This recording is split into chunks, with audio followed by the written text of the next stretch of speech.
about the noise, where legends rise. From the clouds to the crowd, this is Crowd, where Africa meets opportunity, where music meets magic. All right, hello, ladies and gentlemen. Welcome once again to our L&D series. And I'm your host, as usual. I'm Elias Ayadele. And today we're talking about bridging Africa and the world, a artist perspective on global success. And interestingly, we got someone all the way from New Zealand. And this is someone who, she knows her onions. She founded a company in about 2023. She co-founded basically, and she has a simple belief: artists shouldn't have to navigate the music industry alone and stuff. And I mean, she has proven herself. She's a force in the industry, all the way from New Zealand, ladies and gentlemen. I'm talking about the one and only, the greatest, Mukuka Musowa. I hope I got that pronunciation right. Yeah, Is that how it's pronounced? yeah, you did. Oh, And that's cool. yep, did Mukuka Musowa. Thank you so much Mukuka for having me Musowa. on the show. Thank you It's so much. It was a yeah, pleasure. thank you for having Pleasure. me on the show. All right. Straight from New Zealand, Auckland. I'm happy to be here, and I'm All right. excited to have a conversation. All right. Thank you so much. Okay, so before I go right into it, I think we should just, try and define the terms, try and make this very understandable for people who are like perhaps seeing this for the first time. So who's like an artist manager, or basically what's like the whole stuff like? Sometimes we confuse this with A&Rs, and some people feel like, oh, as an artist manager, you're also the A&R. So please just like throw some light on it. Yeah. For anyone that wants to know what an artist manager does, I think it's different. A lot of artist manager relationship, but my belief is that my role as a manager is co-pilot. I am the co-pilot, so the artist tells me what the dream is, what the goals are, um, and what their plans are, and my job is to do whatever I can, together with them, to figure out how to tackle those goals. Sometimes it takes a couple of months, sometimes it takes years, for some of those goals to be achieved. But in a nutshell, your manager is, the simplest way to put it is it's like a marriage. Whatever you do, you consult each other. If there's a show coming up, you let your manager know, or I let my artist know. We talk about it. Can we afford this? Is this going to be for a three-piece show? Is this going to be for for a three-piece, or is this going to be for your full band? We just talk about all of those things, and it's a relationship where you need to be transparent. So to answer your question, it's basically like a marriage. You do everything together, you talk about everything, you plan everything together. There's never a time that I go away and do my own thing without my artist knowing, or vice versa. Right. That's amazing. Thank you so much for that. So I was privileged to know that you also double as an artist and as an artist manager, which is quite interesting if you ask me. So like Yeah. how has this role like shaped your approach? I mean, or you could just give us a kind of backstory to the whole stuff, We'd love Yeah, to hear stories. my journey started at high school. So in high school, or from high school till university, I've always studied music. And I live in New Zealand, and when I was in school, there wasn't a lot of people that looked like me that were in the music industry. I could count maybe two to and so my mission was, I need to go to uni, I need to figure out how to be, how to produce music, how to understand the music industry. And when I graduated, I couldn't find a job in the music industry. So I thought, you know what? Let me try and release my own music. And I found that there were a lot of gaps in my knowledge about how the music industry works. And so it led me into a journey of trying to figure out how the music industry works in New Zealand, specifically in Australasia. And yeah, I got an internship somewhere and just started learning as much as I could about the music industry. And because I am a musician myself, I know the struggles and, insecurities sometimes that you have as an artist. And Right. um, I would say that's my biggest skill as a manager is that I can understand I can artists might feel about, a particular situation, especially when maybe we're engaging with labels, or we're engaging with anything really. As an artist, there's always some sort of curiosity, but also a nervousness. And I think I have empathy for that. Mm. My music and my management company never cross paths. It's something that I've vowed to do just because it would just complicate for me. Right, right, right. Yeah, I get that. yeah, but my own music is, something that I love doing and something that I do to, you know, de-stress. And the people that I manage, the artists that I manage, that's a completely separate world. Yeah. All right, that's cool. That's cool. Seem like you have Yeah. an interesting life. All Yeah, right. I would say I do. Okay. All right. So, Yeah. being Zambia born and based in New Zealand, how do you think African artists in diaspora can serve as bridges for homegrown talents? Looking for international opportunities. I think just to support that question, we can see Mhm. that the ecosystem works because we have a number of Nigerians in diaspora, like in the UK, in the US, to like announce stores and stuff. Everybody's pulling up and things like that. So, like, what do you think? Mm. Have you like what's your idea about it? I think just one, confidence and, um, building connections with different people in the music industry. It could be other artists, connecting with them and trying to build, a solid relationship with each other, whereas you can come Right. to this person for advice or, if something's going on, you can at least have someone you trust to run things by or ask them if they know someone who can help you with something. Right. Um, and with industry people as well, just really networking. Mm-hmm. I Mm-hmm. think Mm-hmm. networking is the biggest thing and, you know, engaging and interacting with people who are safe, whatever that means. All right. All Yeah. right. That's interesting. Okay. So there's been ongoing talks about while trying to appeal to an international audience, most artists Mm, lose their cultural authenticity. I kind of mm, think it might not particularly be, but what exactly is the balance point? How can yeah. managers and artists maintain that cultural authenticity so that it doesn't feel like you're absolutely taking away the culture from your art and things like that, especially to suit Uh, a global audience you know yeah. I think that's that's one of those things that it's different for each artist. You always is that you do in your art, just authentically be that. I think um because audiences and people who listen to you, I think as listeners we're pretty smart and we can tell when something, right. and I think being someone who left home, Zambia, 8 years old, and I'm 31 now, um, I'm still trying to figure out, how to speak my language properly.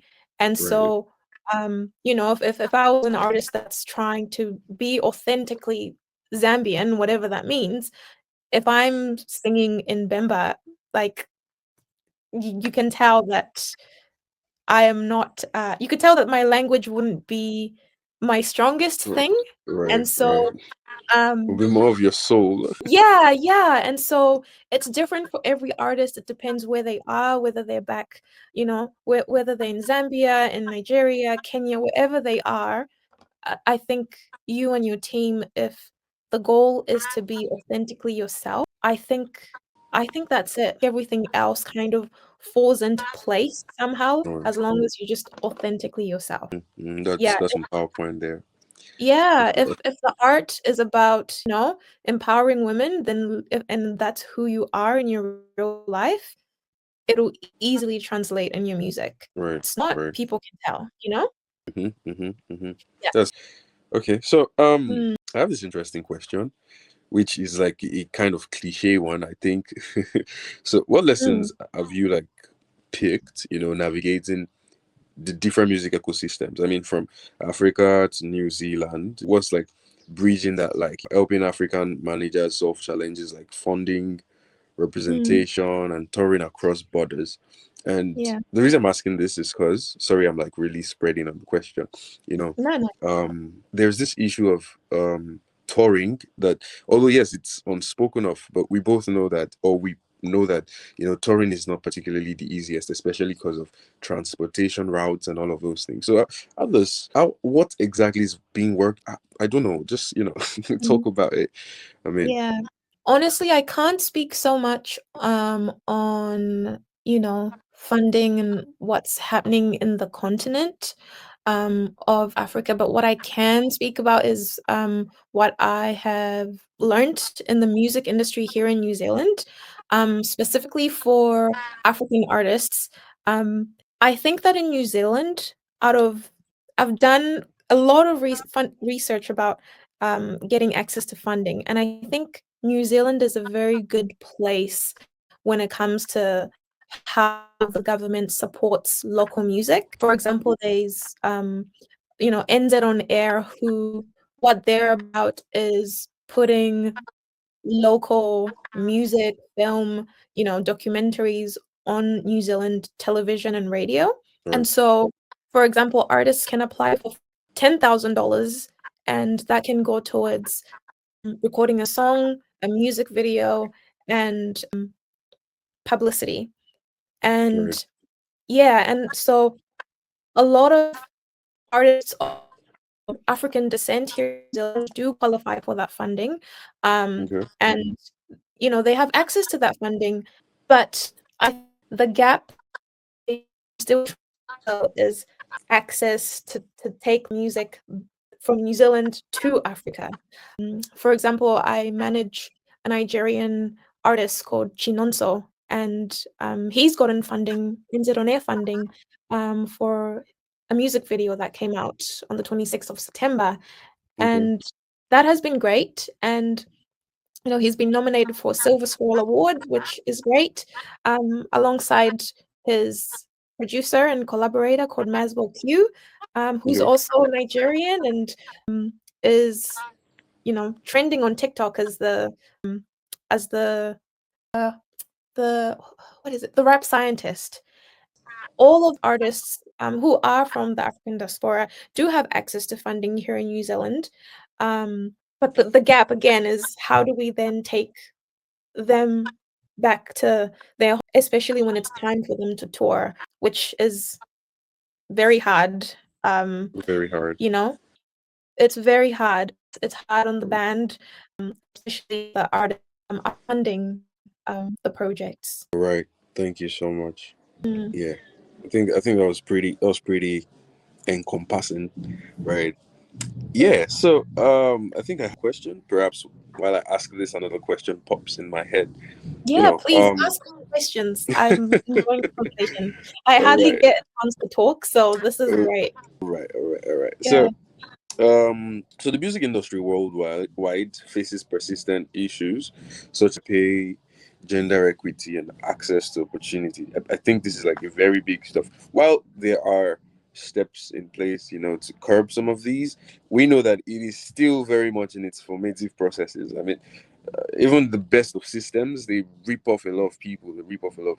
I mean, recently Ray was talking about songwriters not gaining enough and things like that. So we have these issues of fair pay, gender equity, and access to opportunity. So what unique practices can we like imbibe so that we don't have to deal with the past again? I don't know if that makes any sense. I kind of lost, I'll be honest, I lost you. The internet Okay. connection All right. went off a little bit. Are you able to ask that question again? Okay, so I said we have persistent issues in the industry generally. It's fair Mm. pay, gender equity, and access to opportunity. And I said, what practices can we imbibe as Africans or the African creative, industry? Because so we don't have to deal with the past anymore. Like we don't have to repeat history. So what else? What things can we Mm. like put in place? That was what I asked. Honestly, for me, the biggest thing is inclusivity. Inclusivity is very, very big in my world, in New Zealand, and I think is something. I think we're still working on as Africans, and whatever that means. I think the people who know will know what I mean by that. Inclusivity is big. Yeah, inclusivity. Right. All right. That's Yeah, cool. That's cool. yeah. That's cool. So, And um, that could mean anything. Making sure that at a festival, making sure that there are women on the lineup as well, making sure that everyone has access to certain opportunities. Obviously, some artists might not get the same sort of opportunities, maybe because they're new in the industry and maybe they don't have, I don't know, it could be anything from they don't meet the criteria of something. criteria. Yeah, but knowledge as well. Making sure that everyone has access to industry knowledge. For example, here in New Zealand, there's industry newsletters that a lot of artists can to and they have access to, and in those newsletters, there's contact lists. There's, if you need a lawyer, this is who you can reach out to in the industry. If you need a publicist, this is who to reach out to. If you need a booking agent, this is who to reach out to. Just access to knowledge. Make sure that artists, especially new artists, are not getting themselves in situations that they might not be able to navigate by themselves legally, Right. Right. for example. Yeah. So Yeah. to answer your question, inclusivity and knowledge. Right. I think that's really important because I think the reasons most people venture into mistakes, I'm talking artists especially, we've heard a lot of stories, it's because Mm, there was not sufficient knowledge.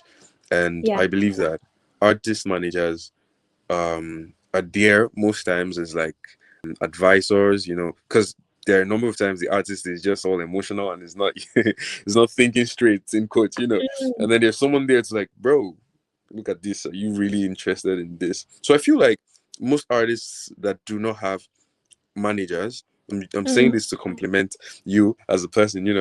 Most yeah. artists that do not have artist managers cannot particularly do a lot because, yeah, I mean, they could do good, but they would not Mm, make certain moves that, like, the Bible normally says that one person would chase 1,000, two would chase 10,000, that kind of thing. I think it applies very mm, much in this scenario as well. I mean, you have someone that's thinking outside of your music in mm, theory. I mean, someone is thinking practically on your behalf while you focus on the theory aspect of it. I think this really helps the artist, the person, and it can actually. I think the success of an artist is hinged on the success of the artist manager, right? yeah. I think they both go hand in hand. Exactly, exactly. If your Yeah. artist manager is myopic, I can assure you as an artist that you are not going to go too far. I mean, I Yeah. think I think the artist manager has more influence, in fact, most times, Mm, especially where it's someone that is being refined in the word. I think, yeah, that's the word to use. So yeah, mm. I mean, we've had an interesting conversation this morning. We're Yeah. talking about, manager artist. I don't know if you have other things you want to mention, perhaps Yeah. things. I would love to touch on that artist and the artist manager relationship. Again, I'm speaking from the New Zealand context.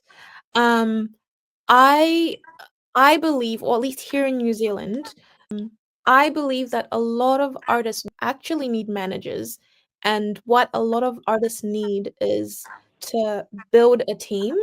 Mm, It could be my favorite artists I've worked with have hired a publicist, have hired a project manager, hired a team to help them with videos, and they've hired a social media person, mm, and we all get together and work on that project. mm, And the artist pays for the social media person, the project manager, the publicist. The project is done, and there's an end to the project, and right, that artist gets to figure out, okay, what do I value in a publicist? Does this person work for me? What do I value in like a project manager and the social media person that I'm working with? right, Did we vibe? You know?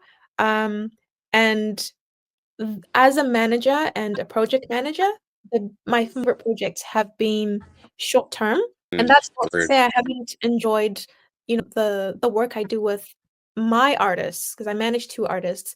mm, I love them to bits and I enjoy the work we do, but we're involved in thing, and a lot of the time, I think it's quite nice working on short-term projects and Right. figuring out, okay, is this person a good fit for me?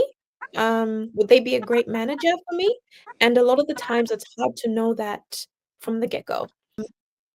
I've worked with Shinonso, I think 3 years now, and only now are we in a flow where I'm like, "Okay, an opportunity comes, I know he'll be interested," or I know, "Okay, no, he won't be interested." Yeah.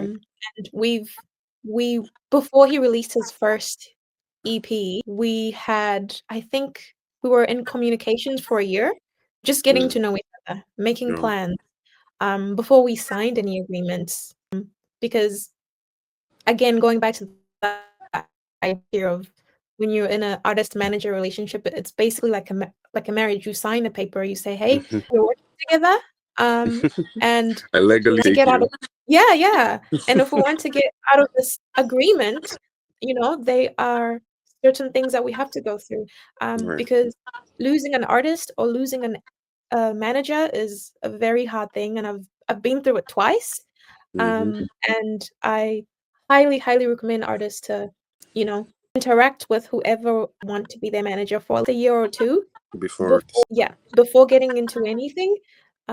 Make sure that this person, 1, is a good person, you trust them, and vice versa, um, and that your communication style is The is same. good for the 2 of you. Okay. Yeah, yeah, because Yeah. a very stressful things happen, and Right. Right. we want I to make believe sure. there are times you like have to discuss in the middle of the night when everyone is sleeping. Yeah, Right. yeah, Things like yeah. that. Yeah, it, takes you away from your family sometimes. Mm. Sometimes I'm going through a lot in my personal life, and sometimes my artists are. And you have to you'll be working with someone who can be empathetic and say, "Hey, I have stuff planned, but this is going on. That's fine, you know? Right. Right. We have to cancel a few things, that's fine, it is what it." Yeah, because a lot happens. Um, Especially when, you have to let go of an artist or let go of you as a manager. It's happened and it's basically a divorce. Yeah. Yeah. I Yeah, get that. I get that. yeah, I get that. Thanks so yeah, much. All yeah. right. Interesting conversation so far for people that will be like, looking at where we started this from and where we are right now. So we talked about Yeah. bridging Africa and the world. We're basically talking about the manager artist perspective.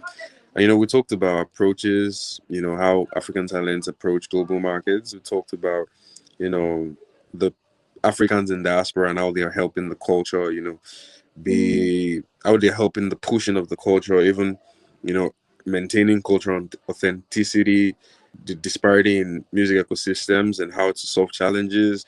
Now we also talked about the persistent issues and how we could fix them. And I mm. mean, ladies and gentlemen, I'm sure that you've had a swell time.